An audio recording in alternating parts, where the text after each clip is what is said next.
कि हमें किस तरह से अपनी शिक्षण योजना बनानी है। उसका जो 9 कॉलम का प्रारूप है ये भी आपको पत्र के साथ भेजा गया है और आपको सहायक होगी हमारी जो टीचर हैंडबुक है वो इस शिक्षण योजना को तैयार करने में।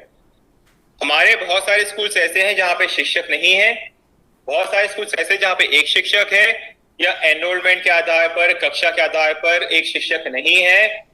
तो शिक्षक साथियों के मन में प्रश्न होगा कि जहां पे एनरोलमेंट ज्यादा है या एक ही शिक्षक है या दो ही शिक्षक, हमें किन विषयों का, किन कक्षा का आपको शिक्षण योजना तैयार करनी है। तो आप एक कॉलम में देखेंगे, यही कॉलम हमने अपने पत्र में भी स्पष्ट की है। यदि एक ही शिक्षक है तो वह गणित विषय की शिक्षण योजना तैयार करेंगे, है तो गणित के साथ साथ हिंदी की। और जब हम गणित और हिंदी कह रहे हैं, क्योंकि आप एक शिक्षक होने से सभी कक्षाओं के बच्चों को पढ़ाते हैं, तो आपका काम थोड़ा बढ़ेगा, लेकिन आप क्योंकि अकेले हैं तो आपके कंधों पे बहुत महत्वपूर्ण जिम्मेदारी है बच्चों को पढ़ाने की। इसीलिए कक्षा 1 से 5 के सभी क्लासेस के जो गणित के विषय हैं वो आपको पढ़ाने पड़ेंगे। उसी तरह अगर 2 शिक्षक हैं तो मैथ्स के साथ हिंदी, यानी प्राथमिक और माध्यमिक सभी कक्षाओं का मैथ्स का और हिंदी का आपको शिक्षण योजना तैयार करनी पड़ेगी। इसी तरह से अगर 3 है तो गणित का, हिंदी का और विज्ञान का बनाना पड़ेगा। और जैसे जैसे हमारे शिक्षक बढ़ते जाएंगे, संख्या बढ़ती जाएगी, हमने अपने टेबल में स्पष्ट किया है। और एक चीज कंफ्यूजन में और दूर कर दूं कि जब हम शिक्षक की बात करते हैं तो जो नियमित शिक्षक हैं हम उनकी बात कर रहे हैं, अतिथि शिक्षकों को हमने इस कार्ययोजना में शामिल नहीं किया है। ये पूरा का पूरा जो अभियान है, क्योंकि वर्तमान में हमारे अतिथि शिक्षक कार्यरत नहीं है, इसीलिए हमारे जो नियमित शिक्षक साथी पदस्थ हैं उनको उनके संख्या के आधार पर किन विषयों को प्राथमिकता देनी है, किन की कार्ययोजना बनानी है, इसका हमने उल्लेख यहाँ पे किया है। इसके साथ ही हमारे कुछ उर्दू मीडियम की शालाएं हैं, कुछ इंग्लिश मीडियम की शालाएं हैं, कुछ मराठी मीडियम की शालाएं हैं। उसके लिए किस तरह से लेसन प्लान तैयार करना है वो भी हमने आपको अन्य विवरण में बताया है और इसी चीज का जो उल्लेख है वो हमने अपने सर्कुलर में भी किया है। नेक्स्ट, शिक्षण कर लेंगे तो उसका प्रस्तुतिकरण का भी निर्देश हमने दिया है। इसके लिए को नोडल एजेंसी बनाया है और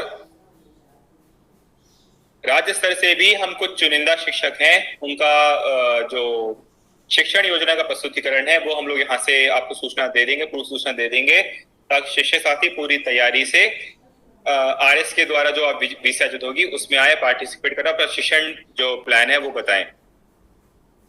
शिक्षण योजना निर्माण के लिए जो 2-3 बिंदु हैं वो यहाँ पे हमने पुनः उनको रेखांकित किया है। पहला यह है कि जो फॉर्मेट है, जो प्रारूप है वो हमने आपको दे दिया है पत्र के साथ। फॉर्मेट बिल्कुल भी अलग नहीं है। जो जिन 9 कॉलम का हमने हैंडबुक में, टीचर हैंडबुक में उपयोग किया है, उन्हीं 9 कॉलम्स का उपयोग करके हमें अपनी आदर्श पाठ योजना है वो तैयार करनी।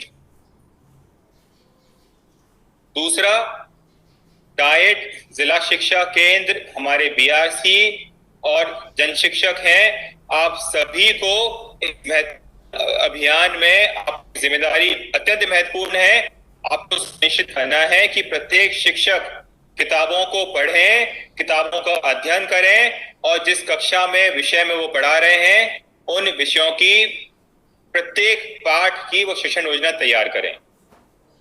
तीसरा, अभी एनआईसी पोर्टल हमारा बना रहा है, हम लोग प्रत्येक शिक्षक को उसमें आईडी और लॉगिन दे देंगे। उनके लॉगिन आईडी पासवर्ड वही होंगे जो एम शिक्षा मित्र में हमने उपयोग किए हैं।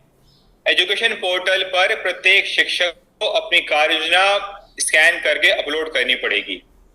इस कार्य के लिए चाहे तो आप अपने ब्लॉक एमआईएस कोऑर्डिनेटर से हम आपको ट्रेनिंग भी उनको दे देंगे। हमारे जो बीएससी हैं, सीएससी हैं, बीआरसी हैं, आपको मदद करनी पड़ेगी हमारे प्रत्येक टीचर को उनकी कार्य योजना अपलोड करने में। और जिस तरह से जब हम पीएचडी, जब यूनिवर्सिटी पीएचडी की जब उन्हें थीसिस सबमिट होती है तो एक सॉफ्टवेयर का उपयोग करते हैं जिसे हम प्लेगरिज्म बोलते हैं, कि किसी ने कॉपी पेस्ट तो नहीं की है थीसिस। हम उसी सॉफ्टवेयर का उपयोग अपने पोर्टल पे करेंगे ताकि सुनिश्चित कर पाए कि एक हमारे शिक्षक साथी ने जो कार्य योजना बनाई है, तो शिक्षण योजना बनाई है, उसको अन्य लोग उपयोग नहीं करें। प्रत्येक शिक्षक की पढ़ाने की पद्धति होती है, पढ़ाने की स्टाइल होती है, वो अलग होती है। इसीलिए प्रत्येक टीचर से यह अपेक्षा है कि वह स्वयं बैठकर ध्यानपूर्वक, धैर्यपूर्वक अपनी शिक्षण योजना तैयार करे प्रत्येक पाठ की। और यदि किसी शिक्षक ने किसी दूसरे शिक्षक की पाठ योजना को कॉपी किया, पेस्ट किया, तो दोनों ही टीचर्स पे कार्रवाई होगी, जिन्होंने अपनी शिक्षण योजना दी है और जिन्होंने कॉपी पेस्ट करके उसको अपलोड किया है। तो सुनिश्चित करें कि प्रत्येक टीचर को यह शिक्षण योजना बनाना है और स्वयं बनाना है, और अगर ऐसा नहीं करते हैं तो सब फिर कार्रवाई की जाएगी।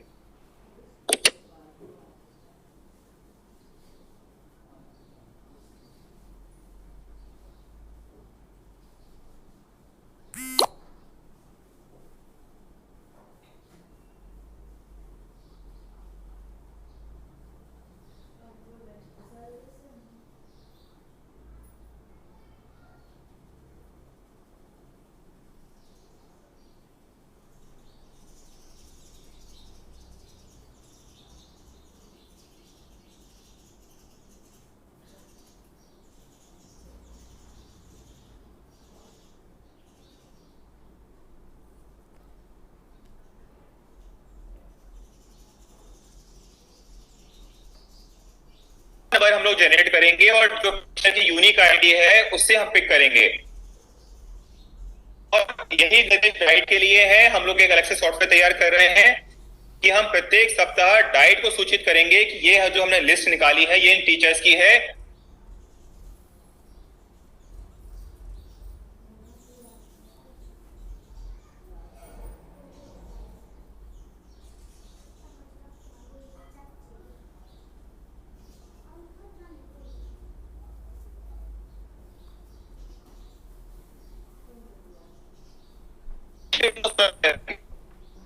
तो इसीलिए हमारे शिक्षक को मानसिक रूप से चाहिए, क्योंकि नंबर का उपयोग करके कर रहे हैं। तो 25 सितंबर के अभियान को प्रस्तुतिकरण प्रारंभ करेंगे, तो किसी भी शिक्षक साथी का जो नंबर है कभी भी आ सकता है।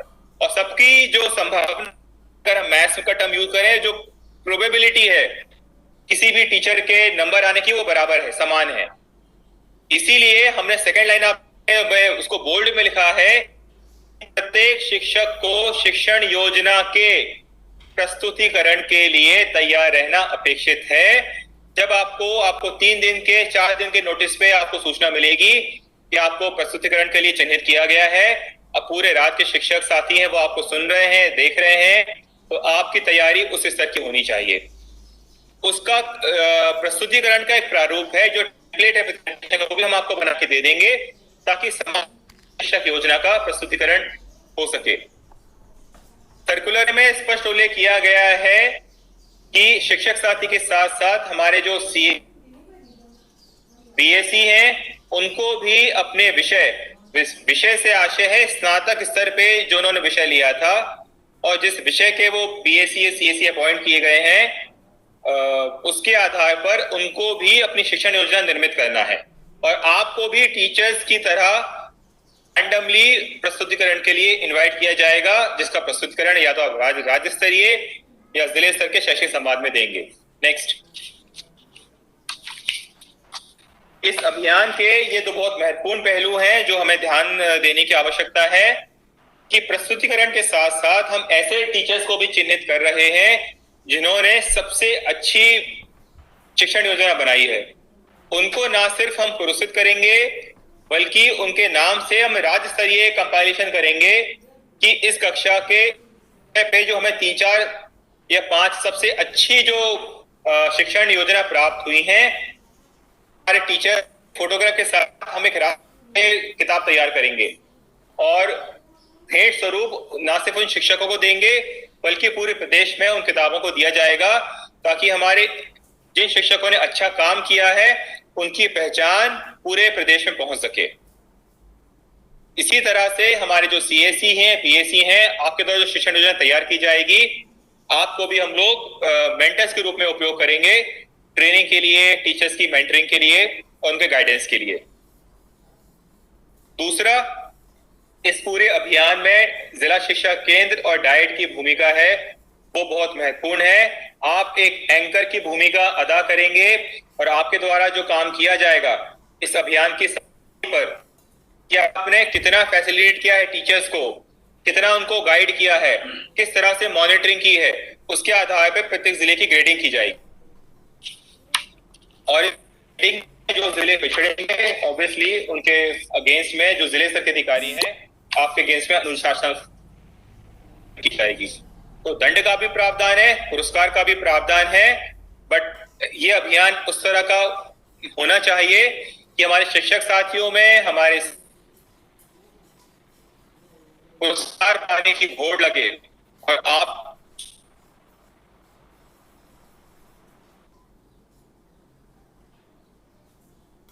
हमारा आसान या मुश्किल करनी हमारे लिए चुनौती हमारे लिए ये होगी कि पुरस्कार हमारा काम आसान नहीं होगा।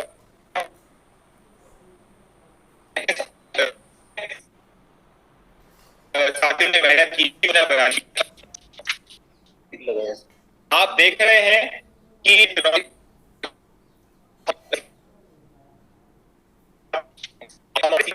लॉन्च पे आ रहे हैं और लर्निंग आउटकम आधारित हमारी शिक्षण योजना कैसी हो, उन कोर्सेज को अब हमने 4 हमारे कोर्सेज है वो लॉन्च होंगे।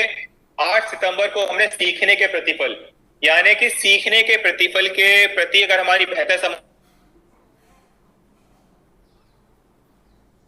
अपने शिक्षण योजना बनाने में 2 दिन बाद हम लोग कोर्स लॉन्च कर रहे हैं। कल हम लोग कोर्स लॉन्च कर रहे हैं पाठ्य पुस्तकें शिक्षकों की मित्र।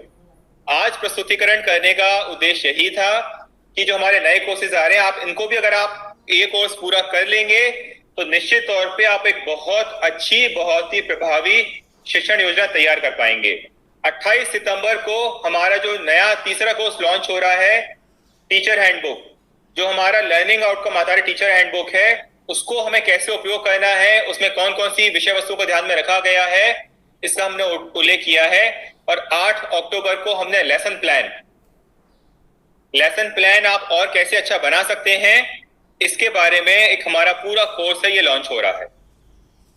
तो आप देख रहे हैं कि अभियान के साथ साथ हमारे नए हैं वो भी लॉन्च होते जा रहे हैं, ताकि लगातार आपको एक इनपुट मिलता रहे सीएम राइज के कोर्स करने के साथ ही। और यह कोर्स हमारे प्रत्येक शिक्षक के साथ साथ हमारे प्रत्येक CAC, BSC, DPC, ABC, academic और डाइट के प्रत्येक फैकल्टी इंक्लूडिंग प्राचार्य, आप सभी को अनिवार्य है ये कोर्स करना। हमारा पहला कोर्स शुरू हो चुका है जो सीखने के प्रतिफल पे आता है। सेकेंड कोर्स है वो कल लॉन्च हो रहा है और बाकी जो डेट पे है अगले कोर्सेज हमारे ये उन डेट्स पे लॉन्च हो जाएंगे।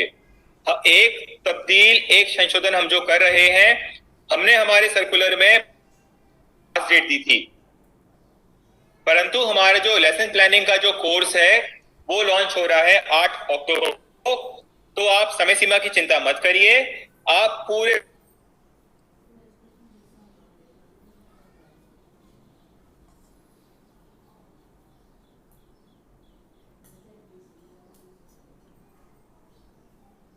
पढ़िए,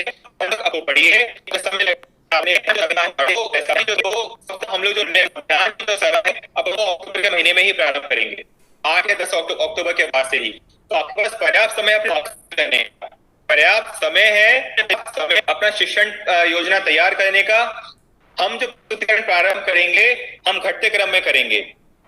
ऐसे स्कूल्स जहां पे एनरोलमेंट या जो पद स्वीकृत हैं उसके विरुद्ध अगर हमारे पर्याप्त टीचर पोस्टेड हैं तो हम उन स्कूल से हम अपना प्रस्तुतिकरण प्रारंभ करेंगे।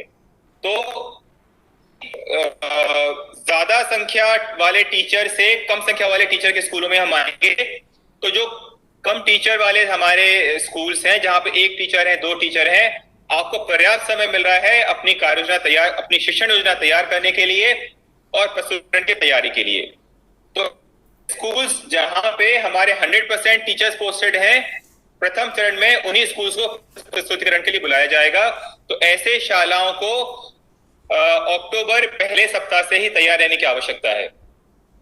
और हम के जो प्रस्तुतिकरण की वो उन्हीं शालाओं से करेंगे जहाँ पे, मैं बार बार रिपीट कर रहा हूँ, जहाँ पे टीचर्स के जो स्वीकृत पद हैं उनके विरुद्ध हमारे सभी टीचर्स पोस्टेड हैं। नेक्स्ट, नया कोर्स लॉन्च किया है। यह ग्राफ आपको दिखा रहा है कि पुराने हमारे जो कोर्स लॉन्च हुए थे वहां पे हमने बहुत जल्दी उन कोर्सेज को एनरोल कर लिया, पूरा कर लिया। अधिकांश जो हमारे शिक्षक साथी हैं उन्होंने शुरुआत के 2-3 दिन में ही कोर्स एनरोल पूरा करने का प्रयास किया था। आप देखिए हमारा जो कोर्स नंबर 5 था, कोर्स नंबर 6 था, कोर्स नंबर 7 था, आप देख रहे हैं हम अचानक पीक पे गए और अचानक नीचे आए, यानी अधिकांश हमारे जो कंप्लीशन है वो 3 से 4 दिन की अवधि में हो गया था।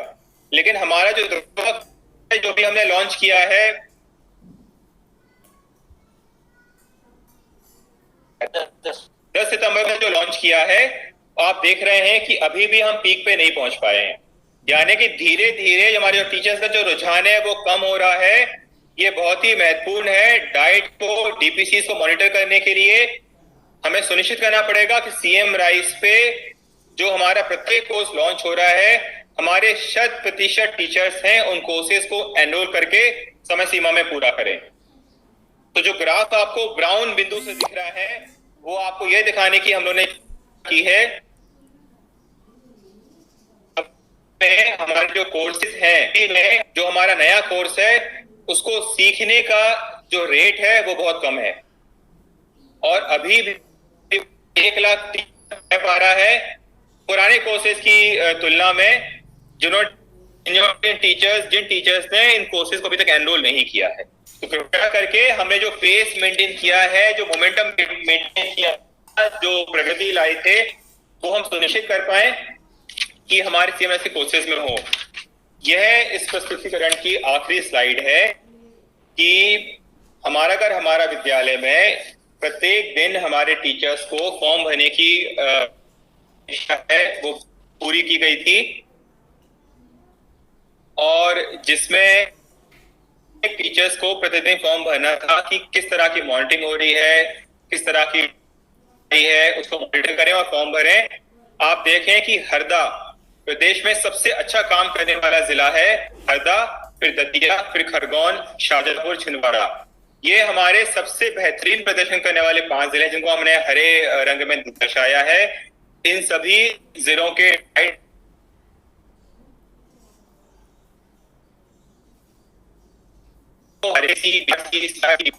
बहुत मेहनत और अच्छा कार्य किया है। अब आपकी जिम्मेदारी और बढ़ गई है कि इस मोमेंटम को कायम रखें। हमारे चिंता के जो 5 जिले हैं, बुरहानपुर, आगरमालवा, मंदसौर, श्योपुर, भिंड, ये 5 सबसे ज्यादा खराब प्रदर्शन करने वाले जिले हैं और बार बार बोलने के बाद भी आप देखें कि आपका हर दूसरा टीचर फॉर्म नहीं भर रहा है। कार्रवाई प्रारंभ नहीं की है तो बहुत ही खेद का विषय है। आपके पास हम डेटा शेयर कर रहे हैं कि ऐसे शिक्षक साथियों का नाम जिन्होंने अभियान के प्रारंभ से एक भी फॉर्म अभी तक नहीं भरा है, उनके अगेंस्ट की आवश्यकता है। और कल मैं देख रहा जिले ने हमारे साथ एक जानकारी शेयर की कि जिन टीचर्स ने एक भी फॉर्म नहीं भरा है उनको कल शो कॉज नोटिस जारी हुए हैं। बहुत अच्छी प्रक्रिया है। कोविड के दौरान स्वास्थ्य विभाग, राजस्व विभाग, नगर निगम, पुलिस, हर विभाग काम कर रहा है। हमारे शिक्षक साथी से अपेक्षा है कि आपको भी फील्ड पे जाके काम करने की आवश्यकता है। और जब हरदा, दतिया, खरगोन, शाजापुर, छिंदवाड़ा जैसे अन्य जिलों के शिक्षक साथी निरंतर काम कर रहे हैं फील्ड पे जाके, तो बुरहानपुर, आगरमालवा, मंदसौर, श्योपुर, भिंड के पीछे कोई कारण नहीं होना चाहिए लापरवाही का या खराब प्रदर्शन का। उम्मीद है और विश्वास है कि अगले में ये 5 जिले मुझे हरे इंक में नजर आएंगे। और जैसा कि आप हमारे शिक्षक साथी देख पा रहे हैं, कोई भी नहीं है। हम सॉफ्टवेयर के उपयोग से प्रत्येक शिक्षक की उन पा रहे हैं और ये डेटा शेयर करने लगे हैं जिलों से। कर पाए हैं कौन से टीचर्स ऐसे हैं जिन्होंने अभी तक एक भी फॉर्म नहीं भरा है, सबसे कम फॉर्म भरे हैं और उन पे अब कार्रवाई करना प्रारंभ हो रहा है। 2 अनाउंसमेंट है प्रस्तुतिकरण समाप्त करने के पहले। जिन बच्चों के पास व्हाट्सएप है हम उन्हें क्विज भेज रहे हैं हर सैटरडे।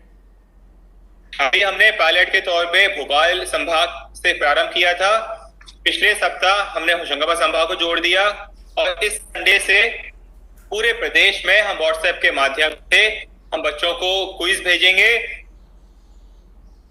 जो हमने डिजिलैब पे कंटेंट भेजा है, जो हमारा विद्यालय बच्चों ने पढ़ा है, ताकि उसको करने के बाद बच्चों में कितनी समझ विकसित हुई है उसी पे आधारित हम प्रश्न बच्चों से पूछेंगे और उसके फीडबैक के आधार पर फिर हम फॉलो कार्रवाई करेंगे।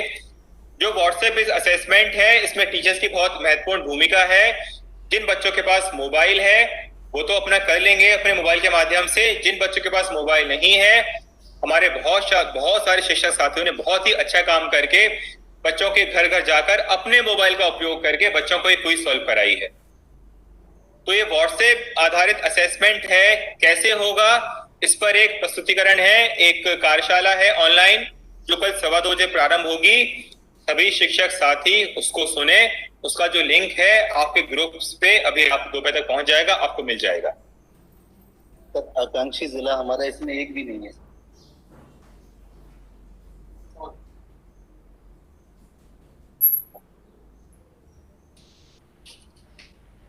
जो इम्पोर्टेंट अनाउंसमेंट है कि इस प्रस्तुतिकरण के जो दूसरी स्लाइड थी उसमें हमने आपको बताया था कि जो हमारा नेशनल अचीवमेंट में हमारे देश की स्थिति बहुत अच्छी नहीं थी और उस स्थिति बेहतर रूप से डायग्नोस समझने और उसमें सुधार करने के लिए हमारी क्या स्ट्रेटेजी होती है, इसके लिए हमने RIT जो भोपाल है, जो NCERT का विंग है जहां पे हमारे विषय विशेषज्ञ कार्यरत हैं, उनके माध्यम से बहुत ही साइंटिफिक स्टडी, रिसर्च स्टडी तैयार की थी और उसके आधार पर ये पूरा जो अभियान है हमने इसकी रचना की है। मैं पुनः आपको दोहराना चाहूंगा कि आप उस क्लासरूम में क्या कर रहे हैं, उस कक्षा में किस तरह से बच्चों को पढ़ा रहे हैं, इसी के आधार पर हमारे है उनका जो औसत है वो नापा जा रहा है नेशनल अचीवमेंट सर्वे के माध्यम से। और 2021 में नेशनल अचीवमेंट सर्वे फिर से होगा और आप देख में सर्वे के जो प्रश्न होते हैं वो रिकॉल बेस्ड, मेमोरी बेस्ड नहीं होते हैं। यानी कि जो बच्चे अगर कोई चीज याद कर लेते हैं तो वैसे आधारित प्रश्न बिल्कुल भी नहीं पूछते हैं NAS में। बच्चों विषय वस्तु की समझ होती है उसको ध्यान में रख के ही प्रश्न पूछे जाते हैं। और 2024 में हमारा जो प्रदेश है वो PISA जो एक अंतरराष्ट्रीय असेसमेंट होता है जहां विषय वस्तु होती है, प्रश्न के जो तरीके होते हैं वो बिल्कुल भिन्न होते हैं। उसमें याददाश्त आधारित प्रश्न एक भी नहीं होता है। उसमें जो पूछे जाते हैं उनकी जो थीम होती है वो होता है कि बच्चे कितना समझ पाए और इस समझ को रियल लाइफ एग्जाम्पल से कितना जोड़ पा रहे हैं, सिर्फ उस पर आधारित होते हैं। और यह होगा कि हमने शिक्षण योजना बनाते समय आपको प्रस्तुतिकरण के दौरान बार बार 2 शब्दों का उपयोग किया था। पहला कि तो शिक्षण योजना है वो बाल केंद्रित हो और वो बाल केंद्रित तभी होगी जब बच्चे कक्षागत क्रियाओं में भाग ले पाएंगे, गतिविधि कर पाएंगे और हम बच्चों को एक स्वाभाविक, एक जॉयफुल लर्निंग के माहौल में हम बच्चों को पढ़ाने का प्रयास करेंगे। दूसरा, हमें का बेहतर उपयोग करना है, सहायक सामग्री का बेहतर उपयोग करना है और यह प्रयास करना है कि हम बच्चों को रटाएं नहीं, उन्हें मेमोराइज नहीं कराएं, की बेहतर समझ बनाएं। हम बच्चों से जो प्रश्न पूछें उस पे भी हमें तब्दील करने की आवश्यकता है। हम ऐसे रोचक प्रश्न पूछें, ऐसे कंस्ट्रक्टिव प्रश्न पूछें, ऐसे गतिविधि आधारित प्रश्न पूछें जो बच्चों को सोचने पे मजबूर करें, उनकी थिंकिंग स्टिमुलेट करें। आप में से बहुत सारे शिक्षक साथियों ने न्यू एजुकेशन पॉलिसी पे सुना होगा। उसमें बहुत अच्छे से जो टर्म यूज किया गया है, हाउ टू थिंक, क्या सोचना है ये महत्वपूर्ण नहीं है, कैसे सोच। और यही जो सोच है, यही जो फिलॉसफी है, यही आपको अपने क्लासरूम के माध्यम से बच्चों तक लेके जाने की आवश्यकता है। और पूरा अभियान इसी बिंदु पर केंद्रित है कि हमारे शिक्षक साथी हमारी एससीईआरटी, एनसीईआरटी की किताबों को अच्छे से अवलोकन करें, अध्ययन करें, बहुत ही धैर्यपूर्वक अध्ययन करें, गंभीरता से अध्ययन करें। जितना ज्यादा धैर्य से, जितना ज्यादा गंभीरता से हम अपनी किताबों को पढ़ेंगे, उतना ज्यादा हम अच्छी प्रभावी शिक्षण योजना बना पाएंगे। और इस पूरे अभियान में हम अपने अच्छे शिक्षक साथियों को पुरस्कृत भी करेंगे और जिन्होंने गंभीरता से काम नहीं किया है उनको दंडित भी करेंगे।